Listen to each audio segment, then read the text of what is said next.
La verdad es que Él es el que le da fuerza al que no tiene ninguna. Él es que esfuerza al cansado y Dios sabe todas las cosas, como es que estamos todos aquí. Amén. Pero dedicando tiempo para Él, buscando ese tiempo de aprender un poquito más, de edificarnos los unos con los otros. Y eso es lo que realmente Dios ve. Dios ve nuestro corazón y nuestras intenciones y Él sabe que lo hacemos con amor porque le amamos. Y vamos a comenzar ya la clase de hoy. Abran todo su libro de Génesis en la Biblia, porque vamos a seguir continuando donde quedamos la semana pasada. Vamos a seguir hablando acerca de este libro, que es el libro de la creación, que es el libro donde se formaron todas las cosas, de donde salió la familia, salió la creación del hombre, la familia, la vida humana, donde ocurrieron todos los hechos trascendentales que fueron, eh, que tuvieron mucha incidencia en lo que sería el futuro de la humanidad. Entonces vamos a seguir aprendiendo un poquito más acerca de Génesis esta semana.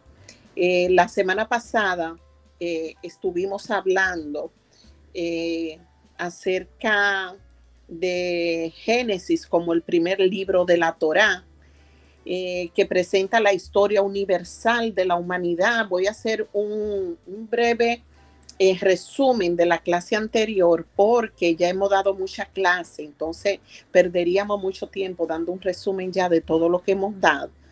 Pero vamos a hacer énfasis en la clase de la semana pasada para que retomemos nuevamente, para que no se nos sea tan difícil retomar la clase de hoy. Vimos que Génesis presenta la historia universal de la humanidad y la historia patriarcal de la nación de Israel. Sabemos ya que lo hemos dicho en varias ocasiones, que la primera sección de los capítulos del 1 al 11 hacen una reseña general comúnmente denominada la historia primigenia, que es la historia de los comienzos, de los inicios de la humanidad, que muestra cómo la humanidad entera descendió de una pareja y cayó en pecado. Y la segunda sección, que son de los capítulos 12 al 50, es un relato un poquito más específico acerca de lo que se llama la historia patriarcal, la historia que se centra en el pacto que Dios hizo con Abraham y sus descendientes, Isaac y Jacob y los 12 hijos de Abraham, que son las 12 tribus de Israel. Entonces Génesis, hermanos, revela el plan de Dios para bendecir y redimir a la humanidad mediante el linaje de Abraham. Y este libro concluye con los acontecimientos que llevaron a los israelitas a habitar en la tierra de Egipto. Entonces, hermanos, estuvimos hablando acerca de el mensaje y el propósito de este libro. El mensaje y el propósito de este libro lo podemos ver en lo que es la creación, en lo que es la vida humana, como ya dijimos, en lo que es el pecado y en lo que es también el pacto que Dios hizo también. Vemos que Génesis es un libro de pacto, hermanos, donde el Señor pactó con Noé y le prometió esa descendencia numerosa. Entonces vamos a hacer mención del último. Pastora Dariana, si usted está cómoda, búsquese Génesis 50, Amén. versículo 20. Pastora Kirsi, búsquese Génesis 1, 26, 27.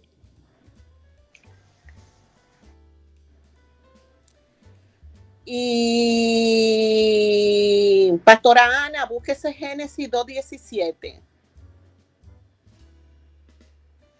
Sí, entonces vamos a leer en cuanto a la creación. Estuvimos viendo en la clase pasada y dijimos que Dios es el soberano y Señor creador de todas las cosas, que Dios creó todo de la nada. Así lo dice la palabra y así nosotros tenemos que creerlo.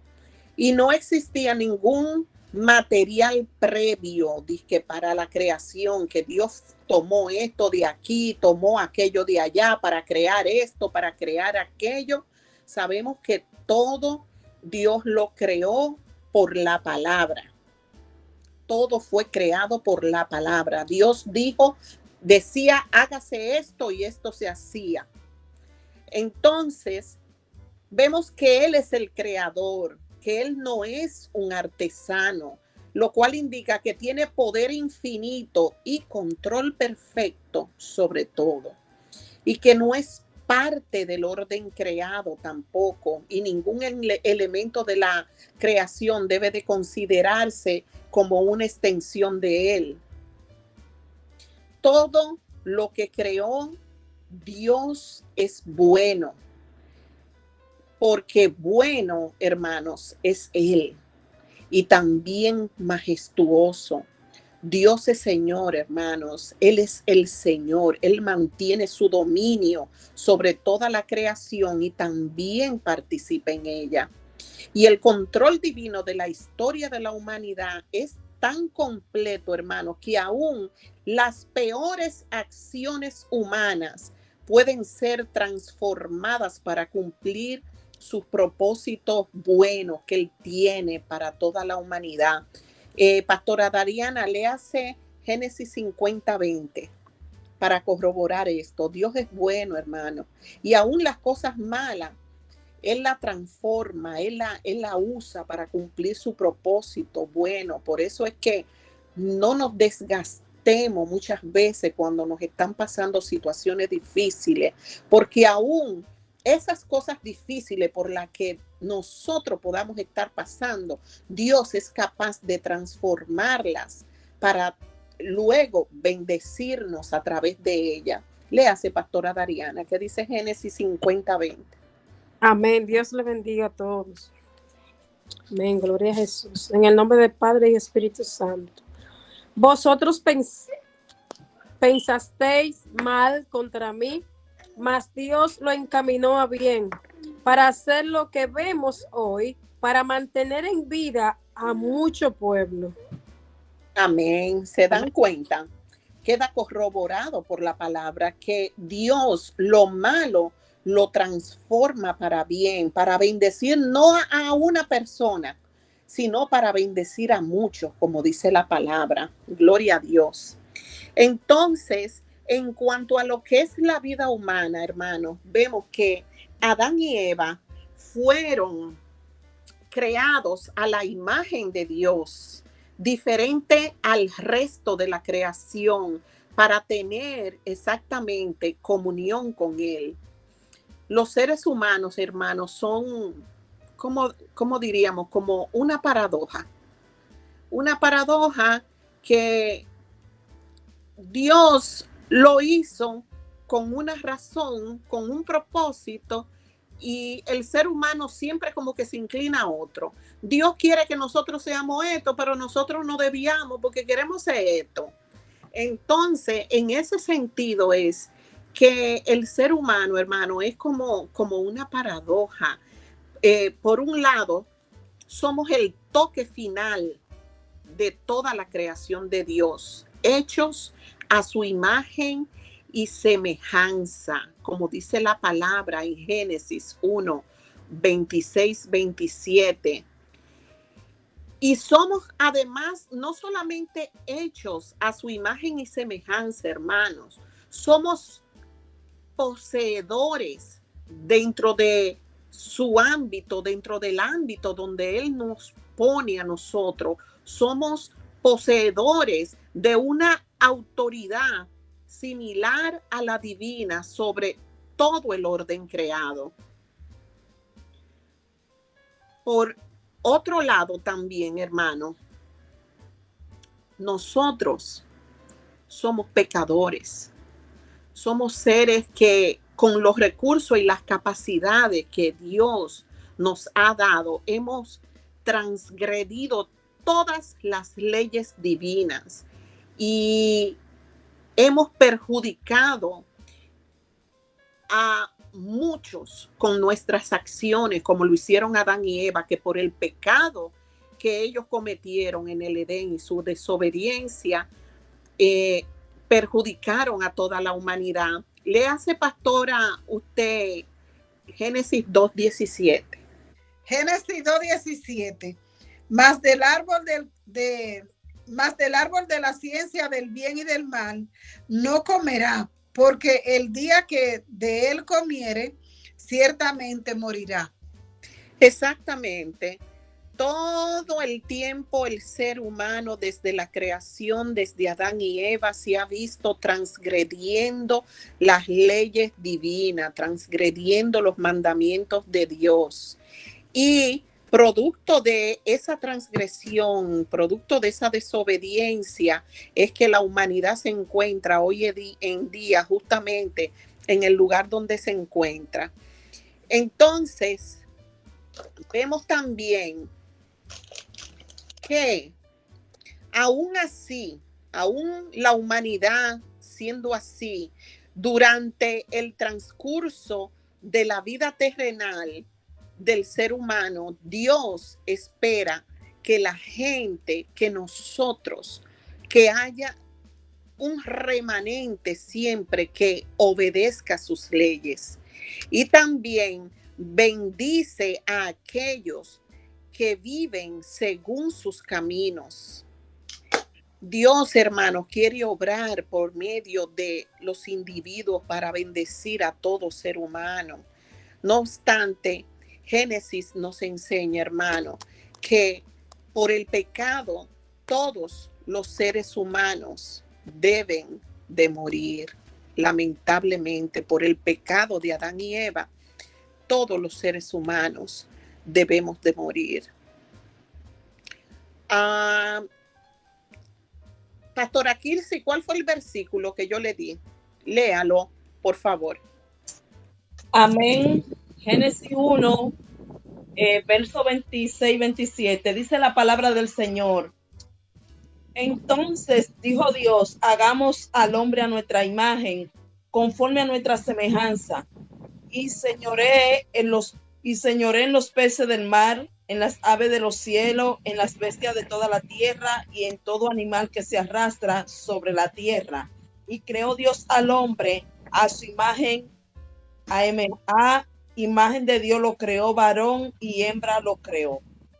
Amén, así mismo es, como dijimos, Él aparte no nos hizo solamente a su imagen y semejanza, sino que nos dio una autoridad que se asemeja solamente a la de Él. Puso al hombre sobre todas las cosas creadas y aún así el hombre falló, el hombre pecó, el hombre transgredió las leyes divinas, el hombre desobedece a Dios aún en estos tiempos, a pesar de que han pasado tantos siglos de todo lo que aconteció en Génesis, todavía el ser humano sigue transgrediendo las leyes divinas. Pero con todo y eso, hermano, Dios quiere obrar por medio, como ya dijimos, de todo ser humano. Y como toda vida humana es creada a la imagen y semejanza de Dios, no hay persona ni clase de seres humanos, hermanos, superiores unos a otros, aunque mucha gente por la posición social que tiene, por el conocimiento que tiene, muchas veces se considere superior a los demás, aunque muchos tengan mucho y otros tengan poco. Como dice la pastora Ana, para Dios no hay niño bonito. Él no tiene hijo predilecto. Son sus hijos todos aquellos que hacen su voluntad. Entonces, hermanos, Adán y Eva fueron creados para vivir en comunidad. Y la unidad esencial de dicha comunidad, hermanos, es la familia. Es el seno del hogar, es un esposo, una esposa, varón y mujer, no hombre con hombre ni mujeres con mujeres, sino varón y hembra, Él los creó y con hijos. Eso es lo que para Dios conforma la unidad más esencial, que es la familia. Entonces, hermanos, ya vimos que el propósito de este libro y el mensaje, vimos que el mensaje fue crear el mundo, crear la humanidad, todo lo que existe, todo lo que hay, para que el hombre gozara y disfrutara de todo lo creado. Pero dentro de ese propósito de Dios estuvo la creación, la vida humana, que finaliza con la creación de la familia, pero también vamos a ver aquí, como le dije al principio, vamos a hablar un poquitito acerca de el pecado, del pecado que hizo que todo el plan de Dios original se viniera abajo hasta cierto punto, porque Dios también inmediatamente puso solución a eso en Génesis. Y el pecado, hermano, el mal, por así decirlo, y el pecado no se originaron en Dios. La gente cree que Dios, porque Dios permite, porque Dios, si Dios no lo hubiese permitido, no hubiese pasado. Dios es santo. En Dios no habita el pecado. Y el pecado que Adán y Eva cometieron, la desobediencia de Adán y Eva, eso nada tuvo que ver con Dios. Adán y Eva fueron creados inocentes y con capacidad de decisión, con libre albedrío, con esa capacidad que todos tenemos de decir, de que usted viene donde mí me dice, Raquel, ¿te gustaría comerte un poco de esto? Y yo miro lo que es. Si quiero, digo sí. Si no quiero, digo no. Entonces, exactamente eso fue lo que pasó. El hombre, el ser humano, pudo haber dicho que no. Pudo haberse negado rotundamente a comer de aquel árbol que el Señor le dijo que no podía comer, el árbol del bien y del mal, del conocimiento de lo bueno y de lo malo, pero no lo hizo. Usó su libre albedrío y desobedeció. Entonces, el pecado, hermanos, entró en el mundo en un lugar y un momento específico de la historia. Adán y Eva decidieron voluntariamente desobedecer a Dios. Dejaron de ser inocentes y perdieron entonces como resultado su libertad. Y su naturaleza pecaminosa se transmitió lamentablemente a todos los demás seres humanos. Y el pecado produjo la muerte, tanto física como espiritual, y ha llevado a un mundo de angustias y dificultades a toda la humanidad. Entonces, hermanos, todos sabemos que todo lo que está pasando la humanidad en estos tiempos son tiempos proféticos. Pero todos estos problemas que nosotros tenemos hoy en día se originaron fue en el Génesis. Se originaron cuando Adán y Eva decidieron por su libre voluntad, por su libre albedrío, desobedecer a Dios. Porque Dios le dijo que en el momento en el que ellos comieran del árbol del conocimiento del bien y del mal, en ese momento ellos iban a morir. Entonces, como Dios no miente y toda palabra que sale de la boca de Dios no regresa a él sin resultado, entonces lo que Dios dijo la sentencia que él dio en cuanto a eso, tuvo que cumplirla. Y Adán y Eva perdieron su privilegio de que ellos hablaban directamente con Dios, tenían una intimidad con Dios y fueron sacados del Edén. Fueron sacados totalmente del paraíso, de la tierra que Dios creó para ellos, para que ellos se enseñorearan de ella. Y fue dictada sentencia tanto sobre el hombre como sobre la mujer. Entonces, hermanos, en cuanto a lo que es el pacto, Génesis es una narrativa, hermano, de las relaciones interpersonales de Dios con todos los patriarcas, comenzando con Abraham, basada, por cierto, en pactos entre ellos y Dios. Y estos pactos, hermanos, brindaban un principio unificador para entender toda la Biblia y definen la relación entre Dios y el hombre.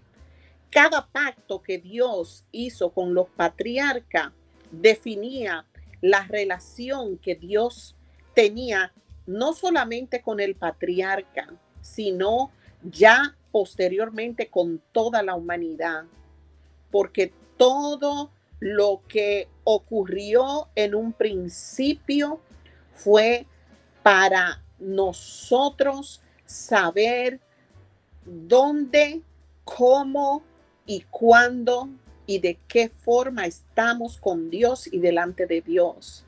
Cada palabra escrita en la Biblia, como decía la pastora Kirsi, está escrita en pasado, o no recuerdo si fue el hermano Vladimir que dijo que está escrita en los tres tiempos. Está escrita en pasado, está escrita en presente y está escrita en futuro. Esta palabra que nosotros estamos estudiando hoy también va a ser para nuestros hijos, para nuestros nietos, bisnietos y tataranietos y para todas las generaciones. Entonces, hermanos,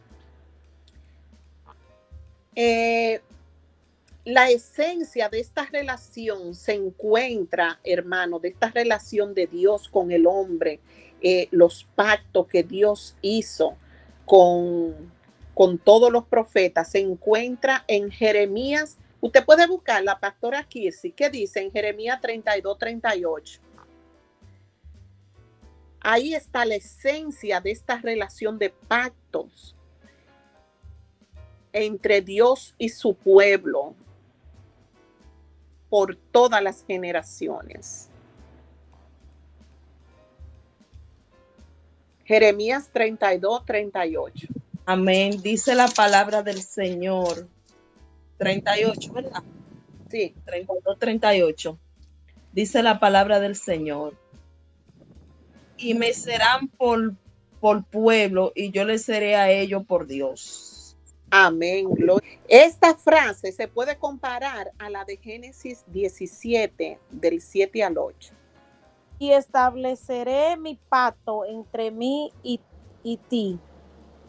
¿Estoy bien? Siga. Tu descendencia después de ti en sus generaciones, por pacto perpetuo, para ser tu Dios y él de tu descendencia después de ti.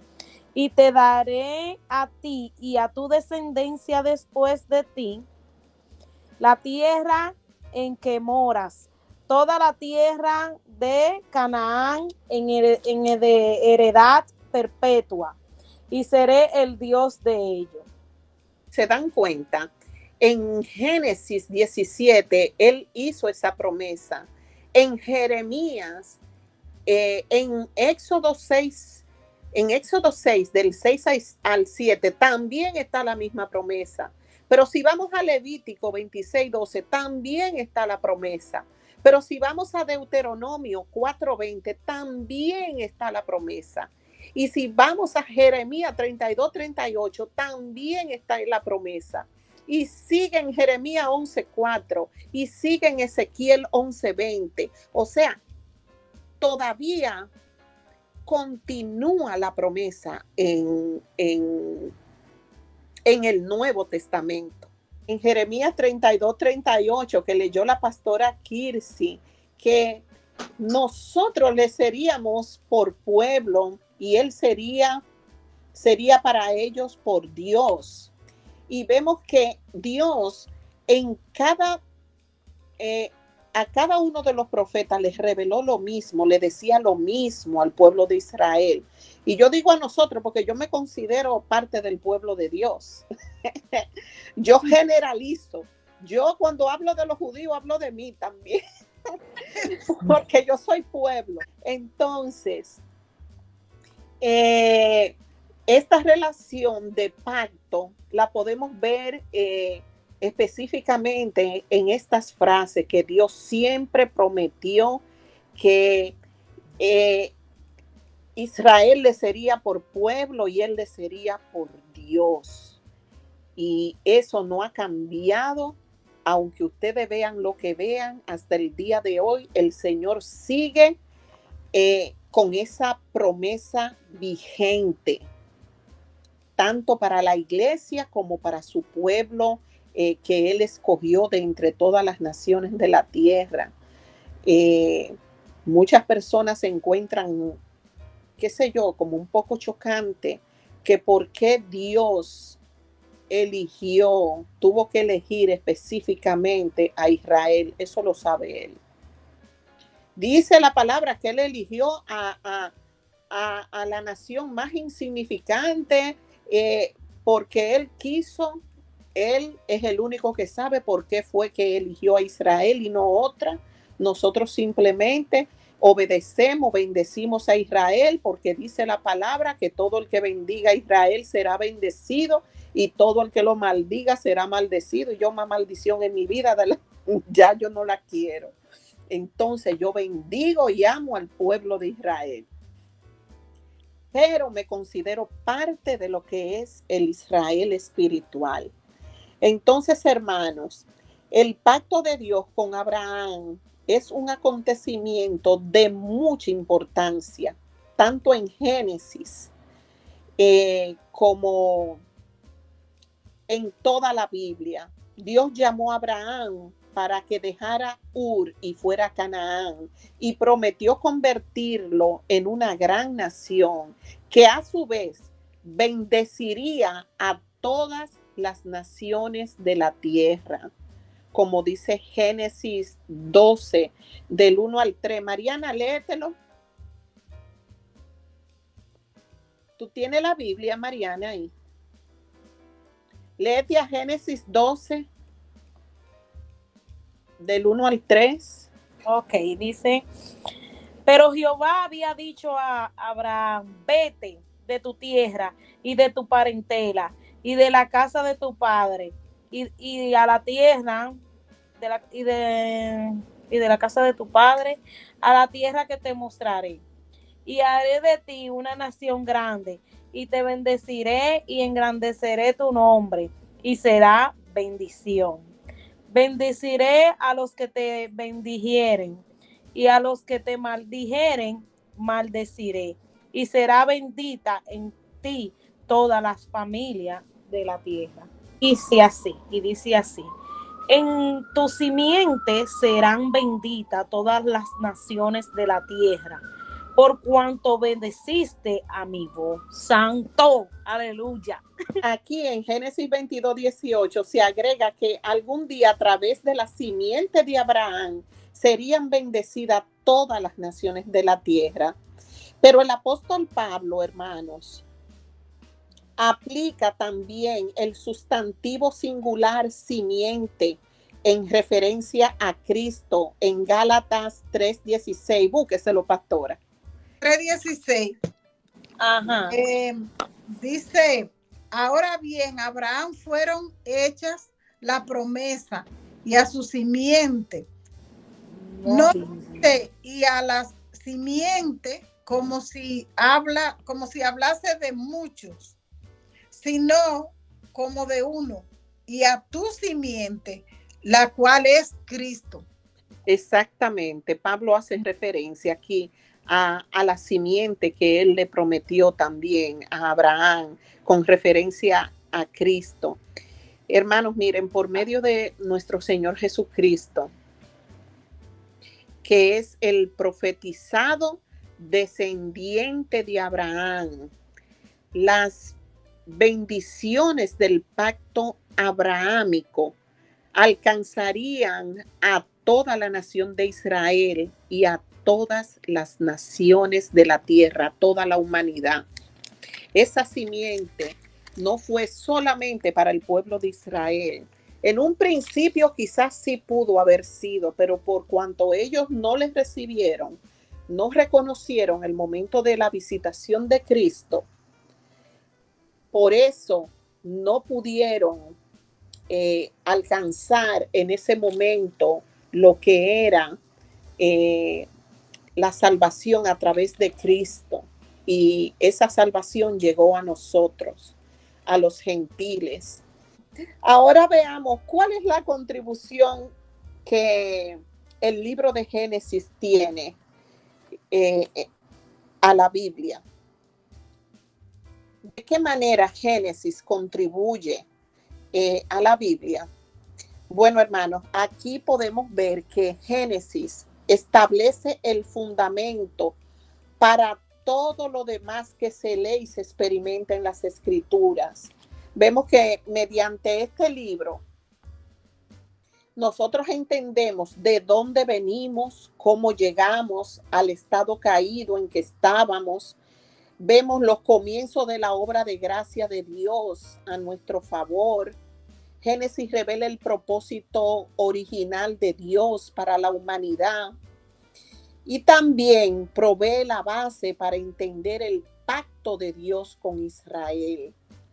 Así es que cuando ustedes estén leyendo Génesis, ya ustedes saben todo lo que contribuye Génesis a la Biblia, al conocimiento de nosotros. Ya cuando ustedes vean todo lo que son los pactos que ha mencionado el hermano Vladimir, toda la narrativa de Génesis acerca de la redención, todo lo que, cómo formó la primera familia, cuál fue el propósito de Dios. Entonces ya ustedes van a entender, van a comprender todo lo que hemos estudiado aquí. Le va a abrir campo a la mente de todos para nosotros poder entender con mayor amplitud este libro. Entonces vemos que también, aparte de que Génesis provee la base para entender el pacto de Dios con Israel, que se estableció al entregarle la ley, también los relatos de los orígenes de Génesis, los orígenes de la humanidad, también están escritos en este libro. También nos habla acerca del pecado, de la relación de pacto con Dios que permitieron a la humanidad israelita entender por qué Él le dio la ley. Eran un pueblo demasiado rebelde. Eran un pueblo de dura cerviz, que no le gustaba inclinarse delante de Dios. Ellos obedecían, como decía la pastora Kirsi en una clase, mientras Dios le proveía profetas y ellos tenían profetas, ellos seguían a Dios y obedecían a Dios. Se moría el profeta, se descarriaban de una vez. Entonces, Dios tuvo que ponerle leyes. Y en Génesis, ahí se establece, Dios revela cuál fue el propósito de Dios para toda la humanidad, por qué fue que Él le dio todas estas leyes. Pastora Kirsi, usted levantó la mano.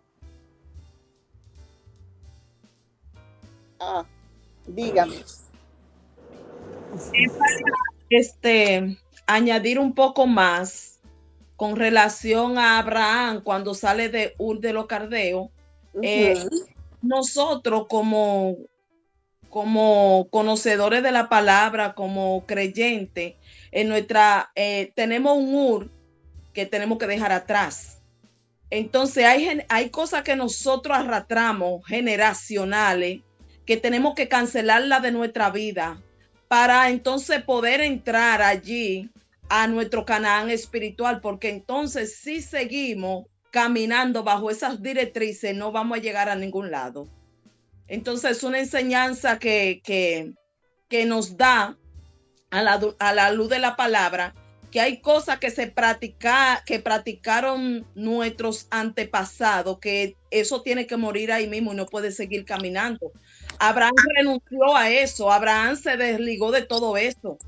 Y por eso es que se llama Abraham como padre de la fe, porque él creyó con solamente oír la voz. Él creyó a lo que Dios le dijo. Él no siguió los patrones que tenían sus antepasados, como muchas veces nosotros queremos seguir patrones que lo que hacen es dañarnos totalmente. Amén. Exactamente. Así mismo es, pastora Kirse. Se aprende mucho del padre Abraham, del padre de la fe, de la obediencia que él tuvo. Nosotros, yo no sé si usted recuerda, pastora Ana, que dimos en la iglesia el Génesis, ¿se acuerda, pastora? Y usted me puso a dar el recorrido que hizo Abraham en un mapa, ¿se acuerda? Desde que salió de Ur de los Caldeos, hermano, hasta que llegó, él salió de allá arribota y llegó, vea, allá abajo. Yo no sé cómo esa gente caminaban tanto.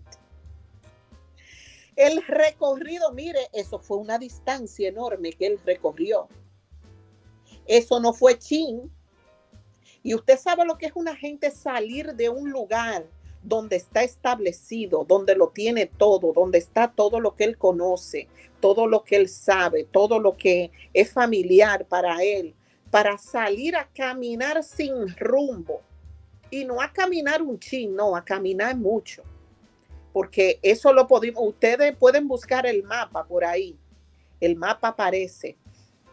Que fue una distancia tremenda desde que Dios le dijo allá en Ur de los Caldeos que saliera hasta llevarlo a la tierra prometida, a donde él se estableció, que era toda Canaán ahí, toda esa área.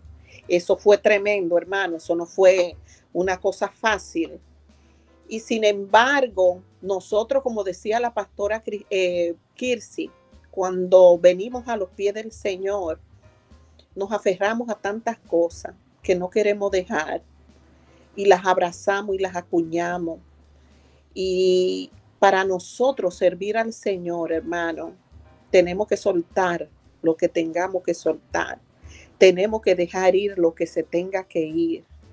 Porque Dios es un Dios celoso que exige devoción exclusiva y su gloria no la comparte con nadie.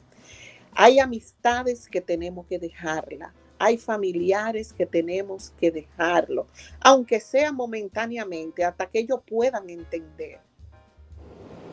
Hasta que ellos puedan entender el nivel espiritual en el que nosotros estamos, porque es un camino de renuncia, aunque ustedes, no sé si mucho les ha pasado, pero yo no nací en el Evangelio. Yo vine al Evangelio fue en el 2009 y yo tenía muchísimas amigas que me invitaban a mí a andar, a janguear, a beber, a bailar y todo ese tipo de cosas. Entonces, hubo un momento en mi vida que yo dije, yo voy a tener que decidirme, o el mundo o Dios, pero no puedo estar navegando entre las dos aguas. Y decidí por él, porque entendí que sin él yo no podía vivir. Yo podía vivir sin mis amistades, sin mi familia. Y tuve que alejarme, hermano. Yo duré por un promedio de 2 años y medio alejado de mi familia, alejada totalmente. Ellos hacían su party, hacían su cosa y yo no iba. ¿Por qué? Porque me invitaban a beber, me paraban a bailar, me paraban a hacer cosas que ya no estaban en mi corazón hacer. Entonces, cuando Dios llama a uno, hay muchas cosas que uno todavía hace, todavía practica, que uno tiene obligatoriamente que dejar. Llega un momento en que uno tiene que decidirse. Pero cuando usted se decide, no le duele. No lo extraña ni le hace falta. porque al contrario, uno siente paz en su vida porque siente que está haciendo lo correcto delante de Dios. Y dio todo eso, mire, ahora la cristiana soy yo en mi familia. Y Taira, hay que dejar muchas cosas, hermano. Aunque ustedes no lo crean, porque también es Dios que lo va haciendo en uno. Dios le va trayendo ese convencimiento poco a poco.